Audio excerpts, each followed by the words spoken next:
আমার সবচেয়ে দুঃখ আমি ব্যর্থ মা, যে কেমন ছেলে মেয়ে পেটে নিছি, যে যে ছেলে মেয়ে মার অস্বীকার যায়। আমরা তো জানি, সবাই জানে যে মা যতই খারাপ হোক মার উপরে তো কেউ হয় না। ছেলে মেয়ের কাছে তো মা সবার উপরে থাকে, আল্লাহর পরে মা বাবা।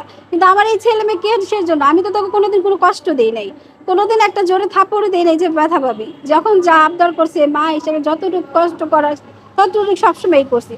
কিন্তু তোরা কিসের জন্য এরকম বলি? যে যা বোঝায় তা বুঝলে দেবো না। এখন তোদের প্রাপ্ত বয়স হয়েছে বোঝার মতন, যে মা কে, খালা কে, মাসি কে, পিসি কে, সবার বোঝার মতো বয়স হয়েছে।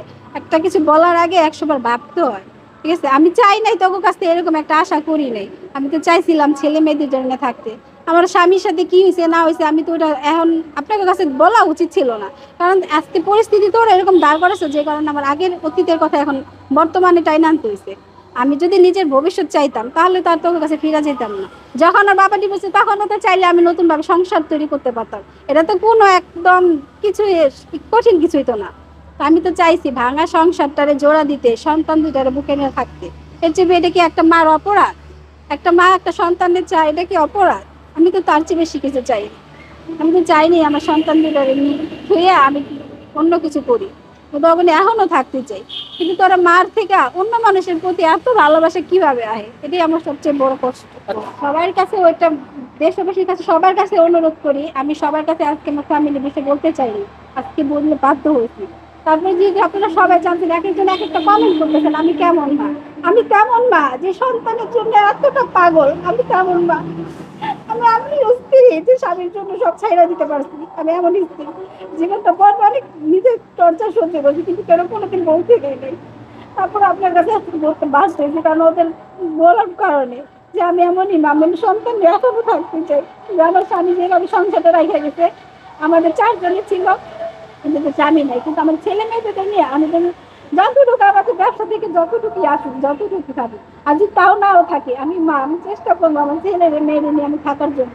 হ্যাঁ, নুন পারি তাই পারি যা পারি খাওয়ানোর জন্য, কিন্তু আমার ছেলে মেয়েদের আমি শান্তিতে থাকতে চাই। আপনাকে সবার কাছে এক অনুরোধ, যেন এই ব্যাপারটা আপনারা দেখবেন যে আমি কেমন মা, আর আমার ছেলে মেয়ে আমার কতটুকু ভালোবাসে। আমি আপনার কাছে একটুকু অনুরোধ করি। আর শোনা তোমাকে বলি যে মা, মা কোনো দিন লোভী হয় না। আর যে কিনে গর্বে ধরে তার কাছে কোন সন্তানের চেয়ে বড় কিছু শুরু করে।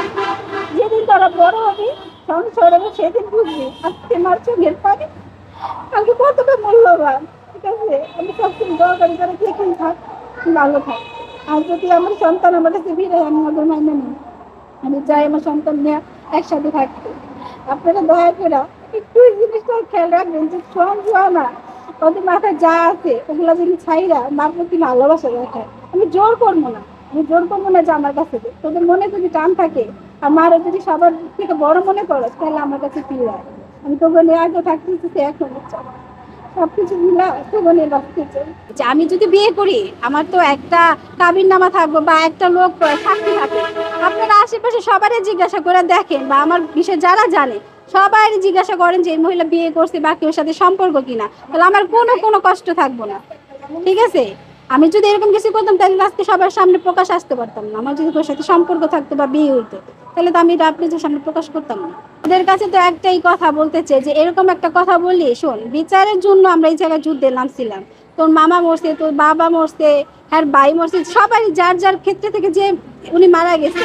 আমার হ্যাঁ ছাড়া আমি যদি ডিভোর্সি ওয়াইফও হই, তারপরেও কিন্তু আমি ওনার ওয়াইফ ছিলাম। আমি মানুষ হিসেবে পৃথিবীর সবাই কিন্তু চায় ওনার বিচারটা কার্যকরী হোক। তো ওই ক্ষেত্রেও যদি আমি হই, আমি কিন্তু এটাই চাইছি যে বিচারটা হোক। কিন্তু তোরা যা করলি বিচার থুয়ে আমার নিয়ে পড়লি, আমার দিকে আঙ্গুল তুলতে যে কি এলো, আজকে দেখ পৃথিবীতে সবাই তোকে প্রেম কমেন্ট করবো। আমার যেহেতু কমেন্ট করছে খারাপ কমেন্ট, তাহলে আমার তো এটা সবার কাছে জানাইতে হইব যে আমি আসলে এই অন্যটা করিনি। তাহলে খামাখা কেন আমি মিথ্যা অভিযোগ মাথায় নিই? এই কারণে আপনাদের কাছে আমি সবার কাছে সত্য কথাটা বলতে গেছি।